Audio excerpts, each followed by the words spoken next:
Hi, I'm Sarah Borders with Benefits Compliance Solutions. Today I want to talk about the MHPHEA or mental health parity comparative analysis that is basically due already.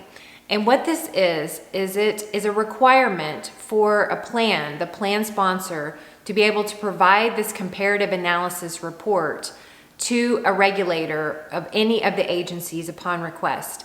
Now, that had to be available upon request as of February of 2021, so really it's already late. So I want to just clear up a few things because I think people are overlooking this and maybe waiting for something else to happen, but really this is it, and this is something that is a top priority for specifically the Department of Labor. So first of all, fully insured plans have to be able to also provide their comparative analysis upon request by a regulator.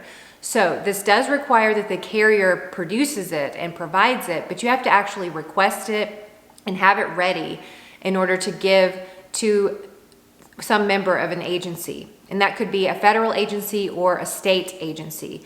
So if you are fully insured, you have to speak with your carriers and get this comparative analysis from them. And if they can't provide it or can't provide it yet, you need to find out when they're going to be able to provide it, because this is very important. You can't, in other words, defer it off to the carriers if you're asked for it, much like many of the requirements. Also, what I've been seeing is troubling from some of the vendors out there, whether it's an ASO carrier, whether it's a TPA or some sort of behavioral health vendor. I've seen from their representatives emails related to, we're not going to provide this because it's the plan sponsor's responsibility, or stuff about copays and deductibles, or just kind of very limited information that they're sending back to brokers and their employers. And this is simply unacceptable, because the information that is requested in this comparative analysis that has to be shown can only be done by someone who is actually managing the whole process of claims, who is looking at the medical management standards, the network adequacy, all of the things that are in the inner workings and processes of the claims administrator.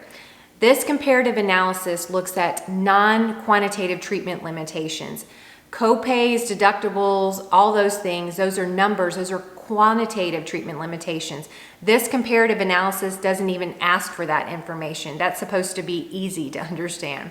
So I want to be a little bit strict here and say, if you are working with a vendor or an ASO, you have to get on the phone with them and almost demand that they help you with this. And if they aren't able to now, you have to ask them, when are you going to be able to do this? Because an employer just simply cannot do it. They don't have this level of information.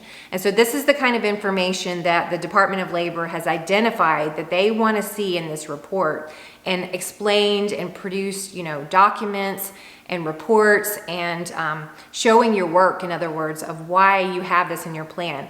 That includes medical committees, network strategies, formulary design, course of treatments like step therapy, pre-authorization requirements, faster approvals, maybe for some reason for medical surgical benefits over mental health substance use. All of these things are not numbers. They are non-quantitative treatment limitations that are harder to detect. And so this is the type of information that they have to supply to you, because they are the ones who are managing this. This is why you have them. This is why you hire them. So going forward, if this isn't provided, you have to ask for it, request it, demand it. And going forward, when your contracts renew, this is going to be something that you're going to have to ask for in your RFPs when you select a new vendor, because this is really important. This is not a new requirement.